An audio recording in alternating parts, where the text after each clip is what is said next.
Why is the US dollar the key market to watch right now? Can we expect any significant moves in the S&P and Nasdaq into the end of the year?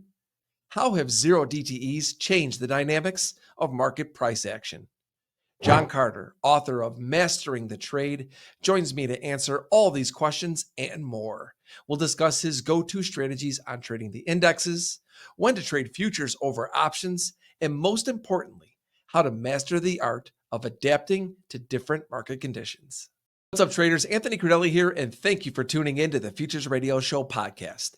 Today's podcast is sponsored by FTSE Russell and TradeStation. FTSE Russell is the home of the Russell 2000 Index. Did you know that with an 81% share and 1.6 trillion in institutional assets benchmarked, the Russell 2000 is the top choice by far among institutional investors?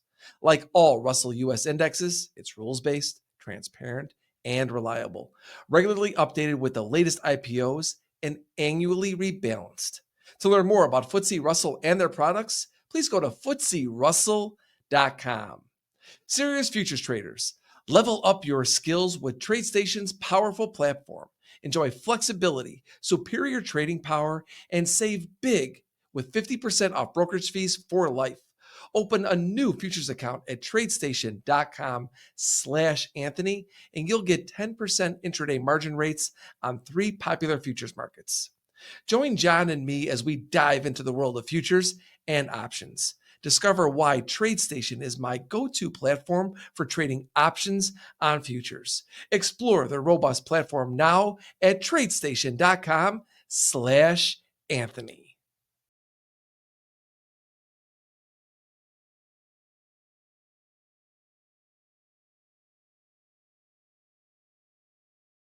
John, welcome back to the show, my friend. How you doing? Very good. Thanks for having me on. And thanks for doing this when the market's closed. So Yeah, I mean, I've really moved all of my recordings to when the markets are closed because it's a time to really just take a breath. And I'm really excited to talk to you today about really this. I want to go back to almost what this year has been and maybe a little bit of reflection of the year that we've had at this point. I mean, we've had a lot going on. We've got the looming headlines of recession. We've got high interest rates. We've got geopolitical tensions as of late. We had the zero DTEs, which have become one of the most popular products out there that a lot of day traders are trading. And so it's been an interesting year to say the least. And as veteran traders, I know that you and I understand that one of the most challenging aspects of trading is that market conditions are dynamic. I mean, the same strategy that we used last year isn't necessarily going to translate into this market environment. We might have to adapt and do some little bit of tweaking or changing from one year to the next. And so I want to start off with what strategies and maybe setups have been the most lucrative for you so far this year.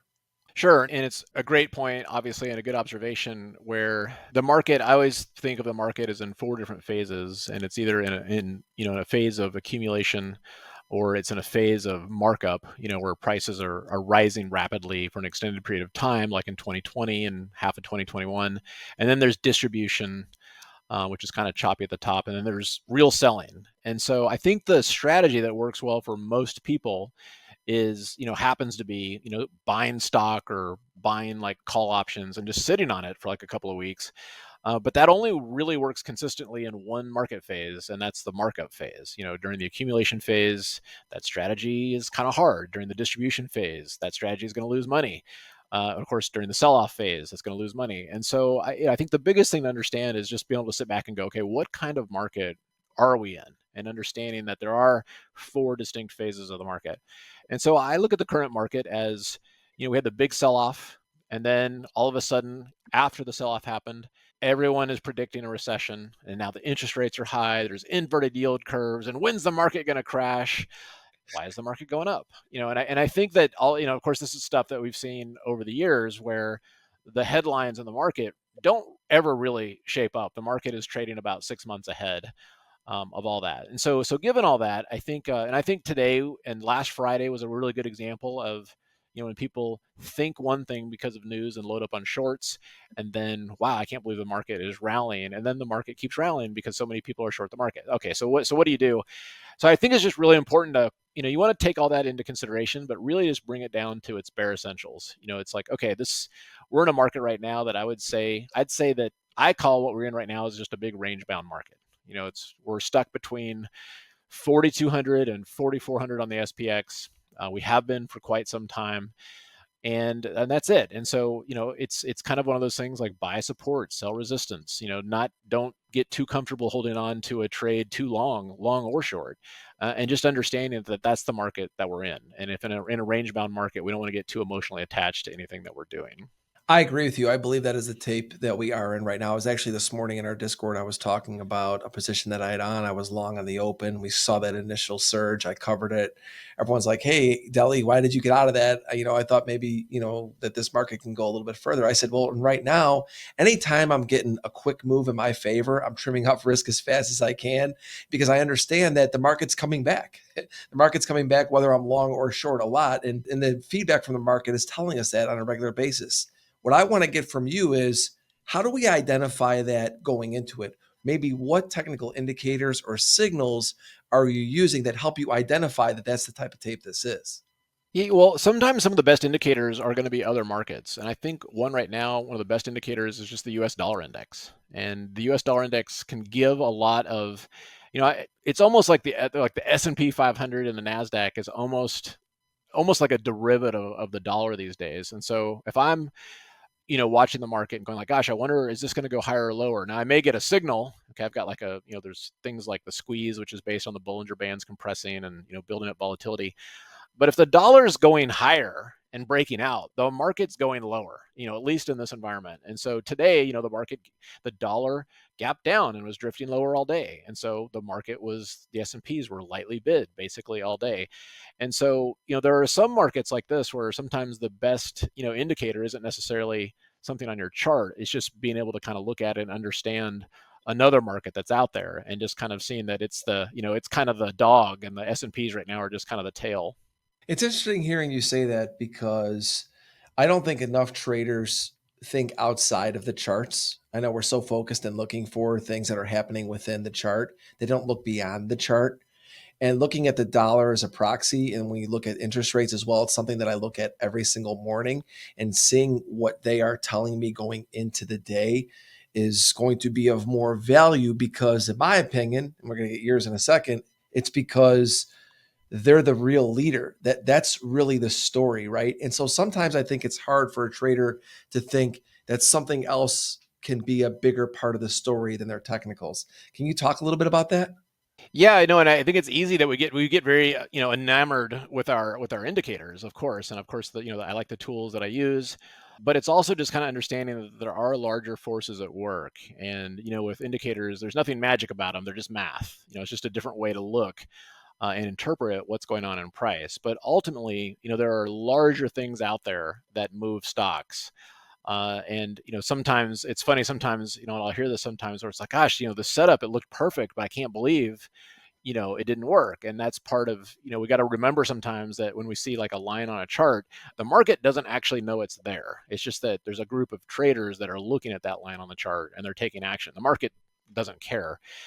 And in a market where there's not a large outside force, the percentage of traders looking at that level can impact that level and say, well, we're all going to short at this level. Yeah, the market's going to stop there and kind of roll off a little bit. But if the dollar is having an upside breakout at that same time, it's going to bust through that level. And so I think that the idea when it's when you, the idea that it's like, oh my gosh, this tool's not working anymore, it must be broken. No, it's fine. It's just the dollar's breaking out. And that's not something that's being paid attention to. And so it's just important to understand that there are, larger forces at work out there. Yeah, one of my mentors, Ira Harris, he always talked about context and nuance, right? Look at the Mm. context of the situation. Like marriage. The Exactly. Oh, that's funny. So, talk to us about. I want to stay on that just for a moment before I move on. Do you think that how important to you as a trader is understanding context and nuance over technicals? I go back and forth on this. Sometimes I think it's easy to over context and over nuance versus just follow the pretty colors. It's like, oh, I got a buy signal, just take the damn buy signal. So I'll go back and forth on that. I think the other thing, the other consideration to take, and you mentioned this at the beginning, is with the zero DTE SPX options, those absolutely influence what's happening in the markets as well. And I think it's important to kind of understand things like, wow, where's the largest amount of open interest? Where is there's services out there will show like, okay, if we get above this level, it could turn into a gamma squeeze, and things like that. And that absolutely influences the market. And I think that that's something too, just to kind of keep in mind, where you may have a really bullish signal on your indicator, but if the SPX is locked and loaded at 43.75, we're not getting through 43.75, on that particular day. And it's just things like that, and I wouldn't say, is that a nuance of the market, or is that just, part of the checklist that we should, as traders, look at and understand? But yeah, I think stuff like that needs to be taken into consideration. Well, let's stay there for a moment. Let's talk about zero DTEs. And they're nothing new. It's just 0 days to expiration. We've had expirations in options for years. Obviously, there's more of them because they're every single day now. And when you have the SPX, SPY, and even the S&P, and so you have that. I'm curious, how much of a role has that played into your decision making? What the zero DTEs are doing? So I think at the market open, they're not as impactful. I think the market opens or the market opens. I think they've been similar. The first 2 hours of the day is what I would call like the good old days. The markets move and they go up and down. But man, the last 2 hours of the day, I think it's just absolutely dominated by that. And so I think it's just important to understand that, a lot of time. I mean, today is a good example. Today's October 16th. The market's gapped up and then just it didn't do anything after that. And, we kind of rallied into some big levels where there was a lot of open interest in the SPX and the SPY and the QQQ. And we just kind of parked it right there. And so I think that that's the kind of stuff where if you are a trader and you're like, okay, I'm day trading, I want to catch some directional moves, great. After about 11:30 Central, go do something else, unless you're selling premium and or looking for pinning plays like with butterflies and things like that. But I think that's just something that's important to understand, and it kind of goes into the old adage of it's you make money in the morning and then spend the rest of the afternoon giving it away to other traders, and you don't want to do that, obviously. It's interesting hearing you say this because as of late, I've had some really good mornings and some really bad afternoons. It's like I come back and I think that this day could have continuation or it could come back, some mean reversion, and I'm just getting chopped up, and I find it to be the case pretty regular. And I'm really just it's one of those things where I look at it and go, I'm really just not even looking at the afternoons anymore because of that reason. I didn't think about the zero DTE. Can you just explain a little bit more as to why they have such an impact later in the day? Sure. Well, so there's a lot of there's just a lot of options flow, that's driving this. And if we think of just SPX, there can be mass, and it's the easiest way. Well, first of all, there's traders that they're exciting to buy. Let's buy some cheap out of the money calls or puts and see if we get a move. But more importantly, is like dealers, hedgers, different things like that. They're very big levels out there that they can use to help reduce volatilities in their own portfolio, and that action can contain prices. Now, sometimes if the market can break through those prices, like it did on last Friday, where I think the S&P's gapped down 30 or 40 points and ended up 70 or whatever it was. That's the kind of day where it broke through levels, and there was a lot of panic and scrambling and things like that too. But ultimately, if there's it's just a big level where and the easiest way to think of it is just like there's just this mountain of open interest. And at 40 right now, it's like 4,400 in SPX. And, I would expect that if we test that level tomorrow, we're not going to break through it, at least not on the first try. And so what do we do with that as traders? Well, in the morning, if we're buying futures or buying calls on SPX, the appropriate levels, if we get to that level, it's kind of like, well, this is about all we're going to get. That's kind of the low hanging fruit. So let's get out. And if we're going to do something else here, let's kind of sell some premium or go to the gym. But I think it's important to know that those are real levels. And, it's just, I always hesitate to say they control the market because, nothing can really quite control the market, but they have an influence on the market. You mentioned the mornings and how it was kind of like that old school on how the mornings we have these opens and they're pretty similar to what we've seen for a lot of years, you and I. I'm curious, when you come in, you're one of the few guys that I know that is really someone who can trade options, stocks, and futures. I mean, you can trade all of them and successfully, and that's not an easy thing. In what situations do you prefer futures over options? Yeah, so that's a good question, and it's tricky sometimes. But of course, if we're just talking about the S&Ps, the nice thing about the futures is, of course, the spreads are great.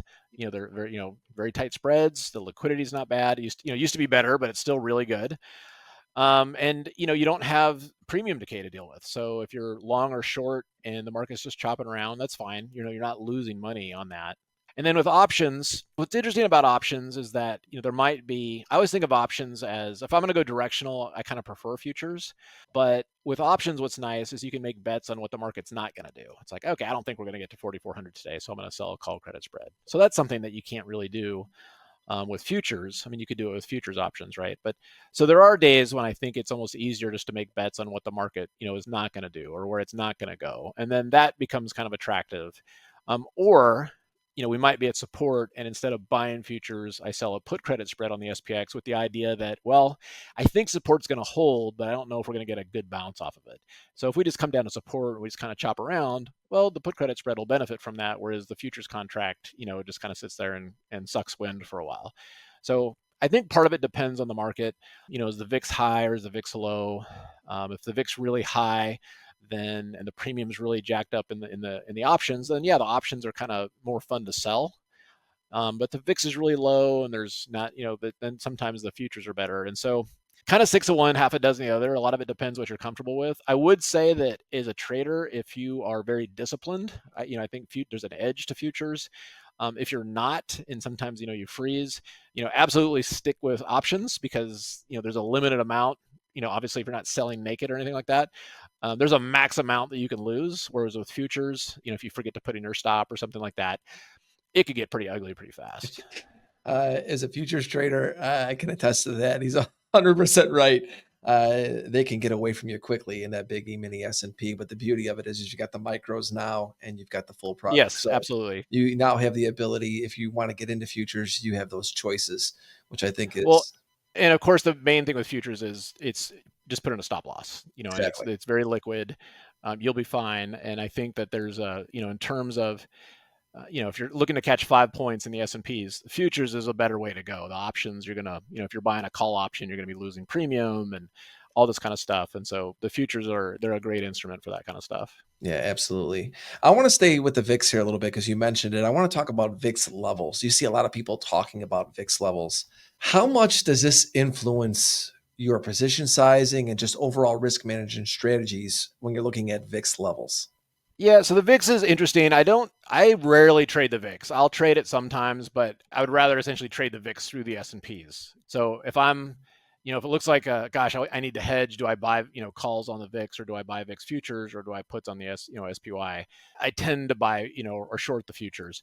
But the way I use the VIX is really just more for position size. So if the VIX is over 30, I'm really dialing back my position size, typically by 2/3, just because typically if the VIX is over 30, you're getting some crazy moves. Those are the kind of environments where you can see limit up, limit down. And I found that that's pretty helpful. So you need to have wider stops. And so, reduce your position size and everything like that. VIX between 20 and 25, it's kind of a sweet spot where you get some nice volatility, you get some nice premium to sell. And then of course, when the VIX is just hanging out like below 15, you just buy the dip until it stops working. I want you to explain to everybody a little bit more about how you just go to the S&P when the VIX is elevated, because I don't think some people may understand that. Sure. So if the VIX is either elevated or looks like it might, just like, it's like, okay, I need a hedge here. What am I going to do? Do I buy the VIX? The challenge I think with the VIX, at least with the call, if you're doing call options on it, is of course the premium is very escalated. So, if the VIX is at say 20 and you want to buy some $30 calls, first you're paying a lot, there's a lot of premium there. And for the VIX to go from 20 to 30, it's really Armageddon has to happen. Like some really bad things have to happen. The equivalent move in the SPY, though, you could say, well, gosh, I want to buy some puts on SPY because I'm a little nervous here.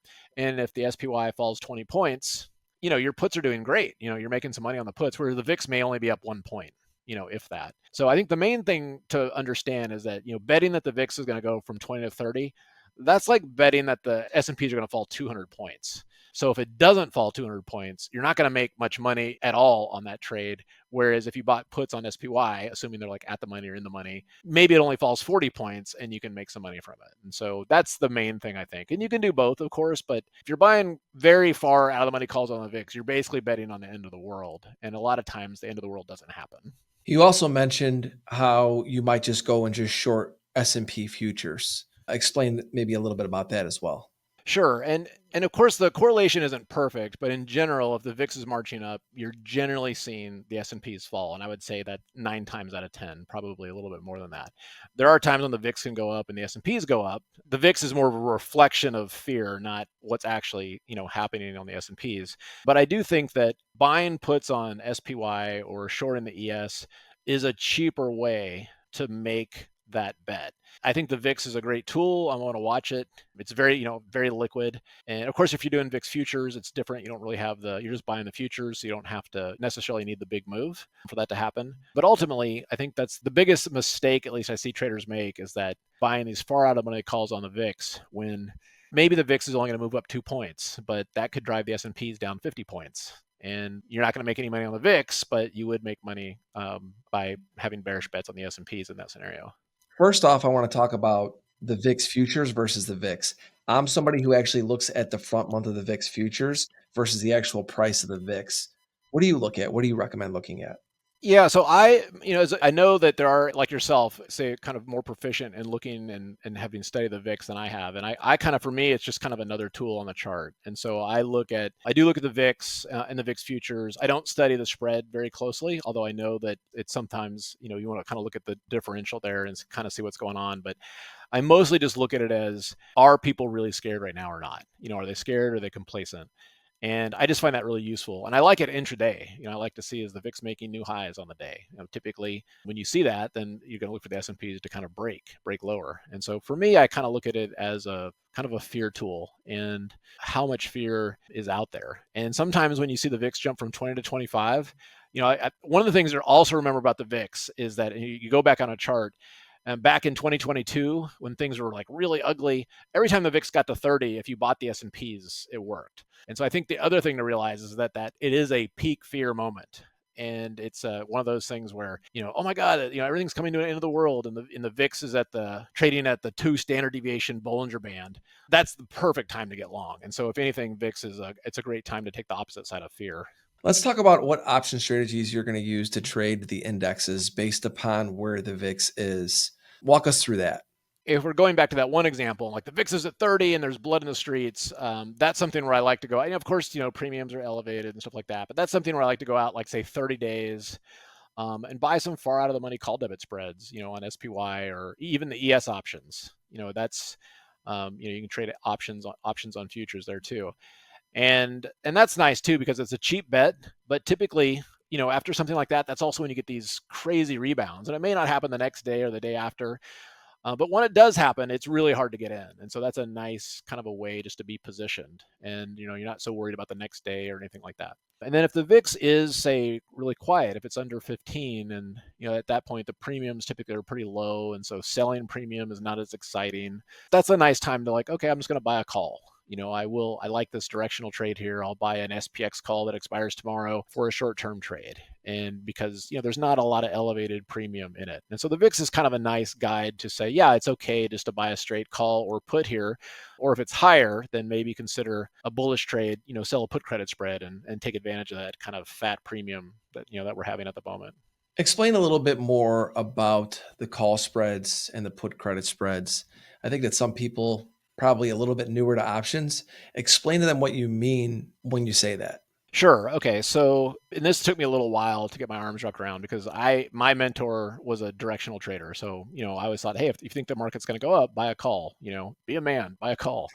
And I always thought spreads were just like, what a waste of time. And then at some point it sank in, and this is an approximate ratio, of course, but I could say, oh, if I bought a Delta 70 call and the market went to where I thought it was going to go, like the expected move, I'm going to make X. I could also sell 3 at the money put credit spreads, and my risk is exactly the same. And if the market goes to where I think it's going to go, I'm going to make the same profit. But as a bonus, if the market doesn't go where I think it's going to go and I just trade sideways, I could still make my profit target. And that kind of really woke me up to like, oh my gosh, so I could actually be wrong and the market doesn't go to where I think it's going to go, I could still make my profit target. So that really kind of changed my viewpoint on spreads. And the ratio I found is, for every one call you buy, sell 3 spreads, at the money spreads. Now there's things that you can do like, oh, I'm going to sell 2 standard deviations, and that's attractive because it works, 94% of the time. But the one time it doesn't, it wipes out all your gains, from the prior 19 trades. And so that can be frustrating. But as a general rule of thumb, I'm a fan of first, looking at my tools and saying, okay, I think I'm getting a buy signal here. I could buy, say, a delta 70 call, or I could sell 3 at the money put credit spreads. It's basically the same trade. It's the same risk to reward, but you've got a higher probability of success with the put credit spreads. And of course, the opposite is true if you get a sell signal. You could buy a put, or for every put that you're going to buy, sell 3 at the money call credit spreads. It's the same risk to reward ratio, but your probability of success is going to be higher because if the market doesn't actually fall and just trade sideways, you can still make money on your call credit spreads. Yeah, thank you so much for explaining that. I think it's important that some people understand exactly what you're talking about there. And I know from talking to you in the past and watching a lot of your videos, you've helped me tremendously with understanding options because I'm a futures trader who's been getting more into options, and just that Okay. basic understanding is very helpful. Yeah, and look, my favorite trade is to I want to buy a call at 3 and sell it at 7. And you can make a living doing that, as the saying goes. So if you think of that, that's, double your money. It's a $4 move basically, right? Well, so that's $400 a contract. Well, you could sell 3 put credit spreads at $3 and buy it back at, I'm doing the math in my head, at $3 and buy them back at like 170. And you just made the same $400. Yep. So that's the key. It's not, oh, I got this much of my option doubled. It's how much actual cash do you think you're going to make on the trade? Now, if you buy a call, it's like, well, my profit target is unlimited. Okay. It's very rare that I've seen a market, yes, there are explosive moves that happen, but it's rare. More likely it's in a range. And so it's my favorite trade is if I think there's a possibility that there's going to be a big move, I'll sell my 3 put credit spreads and then also buy a call. The put credit spreads could finance the call kind of a way too. Yeah. No, massively helpful. I think when people are getting into options, they understand how that actually works. And that was a perfect explanation of it. I want to talk about something we talked a little bit about at the beginning, is just this underlying bias that people have coming into the marketplace because of the headlines. I think it's another thing that you see so many traders struggle with. We talk about these geopolitical headlines lately. I always say, let the dust settle. I'm not in a big hurry. I don't need to be in the market. I want to be in the market when I feel like I have a strong hand in the market, but we've been doing this a while. How do you separate the underlying bias, or talk to the traders out there how they can help separating that bias from what's really happening in the price action? Well, I think what's really important with that is it's understanding what are the tools that help tell you what's really going on. And so one of my favorite is the NYSE tick, TICK. And so that's I'm making up numbers here, but if there's 3,000 stocks on NYSE and 2,000 of them are being bought right now and 1,000 of them are being sold, you're going to get a plus 1,000 tick rating. And so what I like about that is it basically tells you the underlying focus of the market. Is there more buying pressure or is there selling pressure regardless of the headlines? So today, the tick was positive all day. Not surprising. I mean, the S&Ps are up like 50 points. But the biggest thing with that is that if you see a lot of bad news, and of course there's a lot of bad news right now, and you think like, gosh, well, the markets should fall because interest rates are doing this, and then there's war blowing up and all these kind of things. So the headlines kind of can get you into a mindset of this market's dead, it's going to sell off. But the ticks tell you what's actually happening.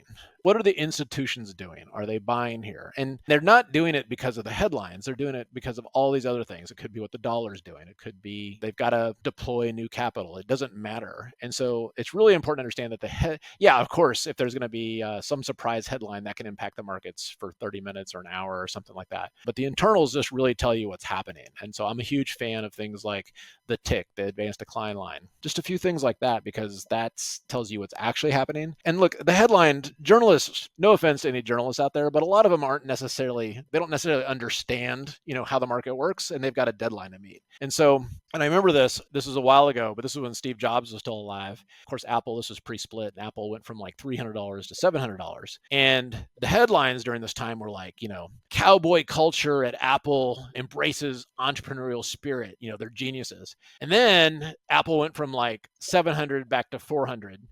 And during this time, the headlines were cowboy culture ruins Apple. They don't know. They're just like, well, the stock's down on the day. So what news seems like it lines up with the down price? Okay. So it's important to understand that the reasons given for something happening, they don't know. They're just kind of like, well, that sounds good. Let's throw that on there. And so I think we think of the news as this be all and end all. And it's just someone trying to meet a deadline and, so they don't get fired. Yeah. I mean, 100%. And it's interesting hearing you talk about the tick. And because when I was in the pit, I started looking at the trend and the tick because that was one of the few things that we could look at because we didn't have charts. And guys would be like, look at that tick. Look at what's happening in the trend. And then when you get charts, I've actually gone away from looking at the tick. But I think now that you mentioned it, I'm starting looking at it. Oh, you got to throw that back on there. You'll be like, oh my God, this is amazing. Okay. I know. I missed that indicator. Was my buddy Vince? He just really swore by that. He looked at that all the time, and it's just one of those things where you get away from stuff, John. You watch something for years, and all of a sudden you're like, what happened to that? That's something I'm going to add again. I think that's a great point you made. I want to talk the trend. I was going to say, you mentioned the trend. I found it. I still will watch it sometimes, but I found it's not as effective because of all the inverse ETFs. So that's something that I used to watch as well, but I found it kind of less effective because of that. But I still like to look at those extreme. Does it close like over 2 or under 0.50? I'll still look at that. But the tick's that's one of the things I'm looking at. At the corner of my eye all day. Oh, awesome. Well, good to know. Thanks for sharing that. I'm going to pull that back up.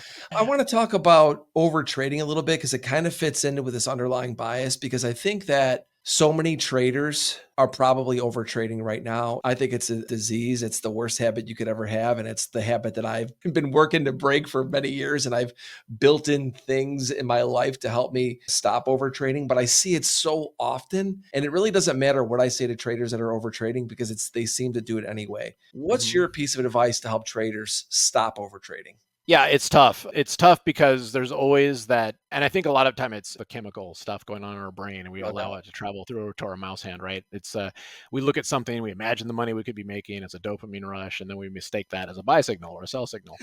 One of the things I found is, this was a while ago, back in 2004, I was trying to make a deadline for finishing my Mastering the Trade book. And the publisher, McGraw-Hill, was like, yeah, your deadline's in 2 months. I'm like, oh, I guess I should start. So I was spent the evenings writing, like from 10 p.m. to 6 a.m. because that's when it was quiet and I could write. And so I just wouldn't trade. Well, about 2 or 3 times a week, of course I'd have to have the currencies up or the euro or something like that. Something would happen and I would take the trade because the trade setup was so good. And it always stuck with me was that when I really had a deadline and was focused on writing the book, I just didn't bother with mediocre setups. Like, it had to be so good that it took my attention away from this deadline that was fast approaching that I had to go, take action. And so I've always remembered that. And people ask, well, what do you think of PayPal? I'm like, if you could only do one trade this week to make your trading goal, is that it? Is that going to be the trade that you're going to do? I'm like, well, no. I'm like, well, what's the trade that you're going to do? And yeah, I definitely think less is more. If you got a trade in the morning and you've made a good amount, if you as a day trader made a good amount of money in the morning, can you walk away? Because it's tough because you could possibly make more, but it's just things like that. So I think it's good to have, I have 2 different accounts. One's a day trading account. One's like a swing trading account. Now in the day trading account, I do have a daily goal. If you got 100 grand, can I make $2,000-3,000 a day? Whatever the number is for everybody, it's gonna be different for everybody. And then once you get that, it's really making a decision. Or if your first trade doesn't work, it's like also making a decision. Okay, let me just stop and revisit this again tomorrow. Or let's say you make 3,000 and then your last trade of the day, it takes it back down to 1,000. It's like, well, what was I doing?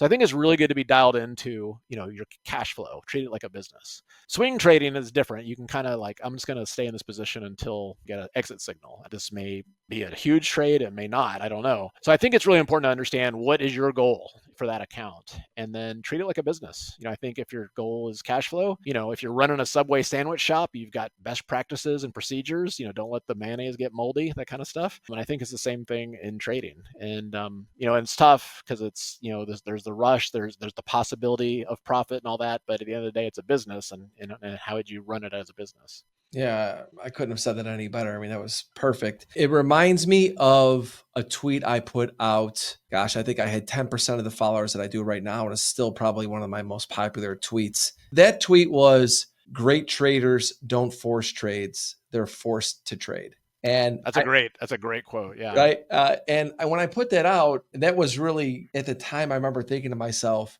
what are you doing? I am the person who is always fighting the overtrading. I was putting that to saying that to myself. And it turned out to be one of my most popular tweets of all time. And it's exactly what you had said when you were preoccupied doing something else, which is why I've built a lot of that in my life. And I think a lot of traders that overtrade, I love the way that you said that. I had this deadline, you had some other focus. Because as traders, we need that to step away from it, because a lot of times we walk away for 20, 30 minutes, you do whatever, or even, you go work out, you come back, it's at 1 o'clock. Let's take a look. And that's why I've been saying to you, my afternoons have just been really terrible. And I've said to myself, get back to doing the things that you need to do. Focus on other things. It's so important, but it actually saves you money by putting Yeah, these I things mean, in place. I have a trainer that comes to our house Monday, Wednesday, Friday. It's a strength training, and then on Tuesday, Thursday, and this took me a little while to get into it. It's yoga, and my wife and I will do it together. But they come over like at noon, so they're the shame of me not going out to the garage when they're there. When I'm like, oh, the computer, so typically, for day trades, it's like, well, let's make sure I'm out of everything and go work out.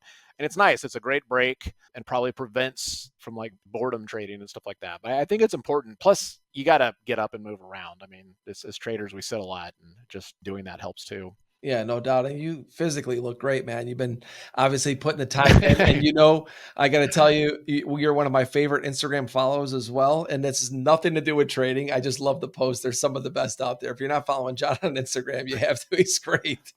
It's funny. I don't know. I grew up. My grandparents had a farm in Nebraska, and so when we got some land in Wimberley, Texas, I don't know why. I think during COVID, I just thought we may never travel again, and we really like Africa, so I got zebras, wildebeests. They're having babies. Like we got kudu. Like now, what do we do? But it's fun. It's never a dull moment.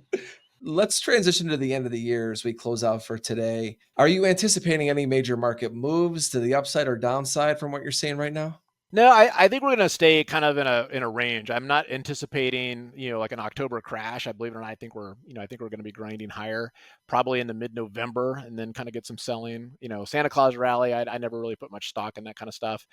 But I think we're just going to be in a range. I think the upside is going to be limited, but I think the downside is going to be limited too. And so I'm not anticipating like, oh my gosh, we're going to be 5,000 SPX by end of the year, but also not 3,800 either. I think that a couple 100-point range, and then we'll see. I mean, 2024. I mean, it always gets weird trying to project into the future, but I do think that 2024 will start off strong, and then probably some reality will set in terms of all these lagging things with higher interest rates and things like that too. There's this real estate cycle I follow, and it kind of teed up 2008 exactly.